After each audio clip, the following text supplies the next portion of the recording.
Sabe aquele momento que você começa a estudar para passar em uma prova, e começa a perceber que aquele processo todo não é mais sobre passar em um teste, que você começa a responder uma folha de papel em um momento e aquela folha de papel determinará o seu futuro? Eu comecei a lidar um pouco com todo esse processo, porque agora eu tô estudando para residência médica no meu quinto ano de faculdade, mesmo não sendo um momento que de fato eu vou conseguir ingressar em uma especialização, porque eu tenho que terminar o curso, eu comecei a lidar com todos os dilemas e os ditames desse processo. E com algumas reflexões que eu tirei durante esse ano, eu gostaria de compartilhar com vocês que também estão passando por um processo similar e que eu acho que vai ajudar bastante. O primeiro ponto que eu acho importante da gente entender, principalmente quando a gente está falando de estudo de alto rendimento, é que o momento inicial vai ser um caos. Você vai querer utilizar diversos tipos de estratégias diferentes para conseguir, de fato, se sentir confortável durante o seu processo de estudo, mas o importante é você entender que só com o tempo você vai achar de fato a sua melhor estratégia. Claro que existem estratégias consagradas, como por exemplo responder questões, revisar flashcards, mas só com o processo você vai identificar qual é a melhor conjuntura para você. Além disso, é importante a gente discutir que nem sempre a quantidade vai ser o mais importante.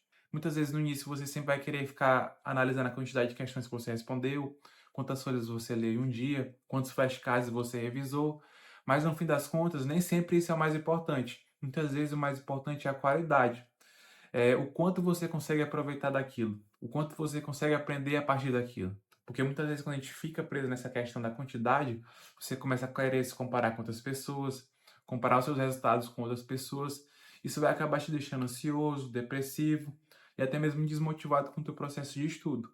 O importante é você avaliar a qualidade e ver como é que você está indo durante todo esse processo, como é que está sendo a sua evolução. Uma terceira lição que eu creio que seja muito importante da gente conversar aqui é a questão da constância, que é a chamada constância silenciosa. Muitas vezes você vai se manter constante em determinado hábito, talvez você não veja resultado logo de cara, talvez ninguém lhe elogie por você estar fazendo aquilo, ninguém reconheça que de fato você está mantendo aquela constância. Contudo, com o passar do tempo, vai chegar um momento que os resultados vão vir, os frutos vão cair. E você vai perceber o quanto aquilo lhe foi bom, todo aquele processo de esforço diário, mesmo que seja um pequeno esforço, foi bom para o seu desenvolvimento pessoal. Além disso, é importante entender que o foco não é só uma questão de energia e de motivação. Claro que ter motivação é muito importante. A motivação é a nossa força motriz. É ela que faz a gente dar o primeiro passo, é ela que faz a gente ter vontade de mudar uma situação, de iniciar um novo processo, iniciar um novo empreendimento. Contudo, nem sempre só a motivação vai ser suficiente. É importante você ter uma disciplina, você ter uma constância. Aliás, é a coisa mais importante. A disciplina nos estudos, com o passar do tempo, que vai lhe trazer resultados, não só a motivação.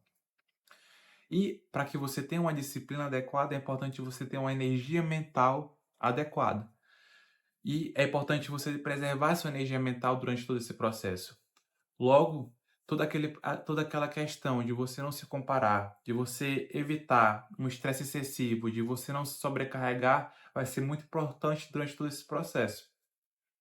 A neurociência, quando ela fala na questão de foco mental, de resiliência mental, ela estipula que durante o processo de estudo ou de foco, o ser humano ele tem em torno de 60 a 90 minutos de foco é, persistente. Contudo, é claro que isso vai variar de pessoa para pessoa. Tem pessoas que conseguem ficar focadas por 2 horas sem parar, 2 horas e meia, 3 horas. Tem pessoas que conseguem ficar apenas por 40 minutos, 30 minutos. Você vai identificar qual é o seu momento ideal de foco. Quanto tempo você consegue ficar focado sem se prejudicar. Para a partir daí você não se sobrecarregar e você ter uma série de momentos de estudos adequada para você. Quando eu comecei a respeitar esses ciclos que são importantes, um ciclo de estudo, intervalo e novamente voltar para os estudos, que no caso para mim, inicialmente era em torno de 1 hora, depois eu comecei a aumentar para 1 hora e meia, 2 horas, eu comecei a perceber que eu estava tendo um melhor rendimento dos meus estudos. Claro que não é interessante você manter um pomodoro, por exemplo, de 30 minutos para todo ad eterno, né? Para todo o seu momento de estudos, porque vai chegar uma hora que 30 minutos é pouco para você, é pouco para o seu foco, vai acabar lhe atrapalhando. Mas é importante você avaliar qual é o seu limite e a partir daí adequar para a sua situação, para a sua realidade. Outro ponto importante que eu já acabei de mencionar anteriormente é a questão do perigo da comparação. A questão da culpa que você vai sentir se você ficar se comparando com os outros. Eh, Isso é algo muito importante da gente avaliar, principalmente caso você esteja em um grupo de estudos, ou você esteja em um momento em uma situação de banco de questões compartilhadas, na qual tem, por exemplo, rankings, porque muitas vezes a gente vai querer se comparar com outras pessoas e são situações totalmente diferentes. Muitas vezes você está em uma situação na qual você não consegue estudar tanto quanto determinada pessoa, você não consegue se dedicar tanto como aquela pessoa naquela situação. Você pode ser um pai de família, ou você pode ter uma situação na sua casa na qual lhe impeça de estudar integralmente, diferentemente de uma pessoa que só, por exemplo, tem aquele dia inteiro para estudar. Ou muitas vezes você vai acabar se comparando com uma pessoa que está estudando há 2, 3 anos e você está começando a estudar agora para determinado assunto. Esse tipo de comparação acaba sendo algo ruim para você, porque não vai refletir de fato a realidade e muitas vezes vai te deixar decepcionado e frustrado e impedir a sua evolução, porque vai te desmotivar. E como eu disse anteriormente, a motivação não é algo essencial para você manter a disciplina, mas ela é a força motriz para você iniciar todo esse processo de mudança. Então, tente se atentar a isso, tente preservar sua energia mental e não se compare aos outros. Se compare a você mesmo no momento passado, porque a partir daí você vai ver sua evolução ao longo do tempo. Eu, por exemplo, costumava estipular uma meta diária de questões, flashcards e horas de estudo. Claro que nem sempre eu conseguia atingir essa meta, muitas vezes acontecia algum percalço durante o caminho que me impedia de conseguir atingir aquele resultado, mas só o fato de eu manter aquela meta e conseguir fazer uns 70% dela naquele dia, já me ajudava bastante, porque me ajudava a manter a disciplina. E essa disciplina, com o longo do tempo, me trouxe bons resultados. Por exemplo, no final desse ano eu consegui atingir um resultado excepcional para uma pessoa que está no quinto ano que nem eu. Eu já conseguiria passar em diversas provas de residência no exame nacional de residência médica. E isso só foi possível por meio da disciplina. Claro que eu não consegui estudar todos os dias do ano de forma intermitente, de forma persistente, mas eu mantive uma disciplina. Eu consegui estudar em 80% do tempo que eu tinha disponível para estudar. E isso é muito importante durante um processo de estudos. Na verdade, durante o processo de qualquer atividade que de fato vai lhe trazer resultados no futuro. Por fim, uma das últimas lições que eu tirei durante todo esse processo, que pode ser até um pouco clichê para vocês, mas é que você deve ressignificar todo esse processo.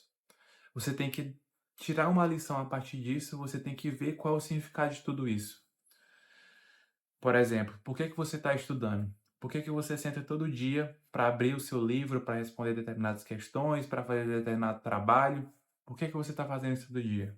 Você tem que ver qual é o seu objetivo final e ver qual é o significado disso para a sua vida.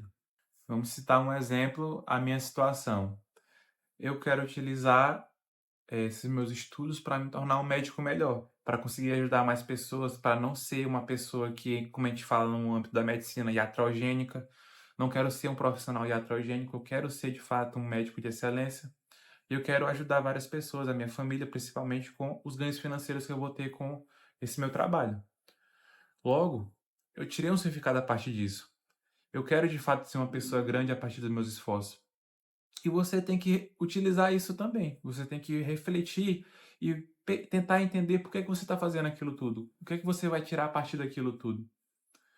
Quando você entender isso e entender que, de fato, os seus estudos, na verdade, são apenas uma extensão de todo esse processo, uma extensão dos seus sonhos, você vai fazer isso de forma mais harmoniosa, de forma mais aconchegante e sem tanto necessitar daquele esforço chato, aquele aquele desânimo, porque você vai entender que todo aquele processo é algo necessário e inerente para você atingir a sua evolução, atingir os seus resultados no final do caminho. E a partir disso tudo, eu creio que esse ano, para mim, foi um ano que eu tirei muitos aprendizados e eu creio que vocês também vão tirar muitos aprendizados com esse vídeo. A partir de hoje, eu quero que você reflita durante todo esse momento de seus estudos, ou de seu trabalho, ou de algum projeto que você esteja fazendo, a partir dessas lições que eu trouxe nesse vídeo. E tente ressignificar esse processo e ser uma pessoa mais constante, ser uma pessoa que tem mais vontade de fazer aquilo que está fazendo para que você, de fato, chegue ao sucesso no futuro. Se inscreva e curta o vídeo.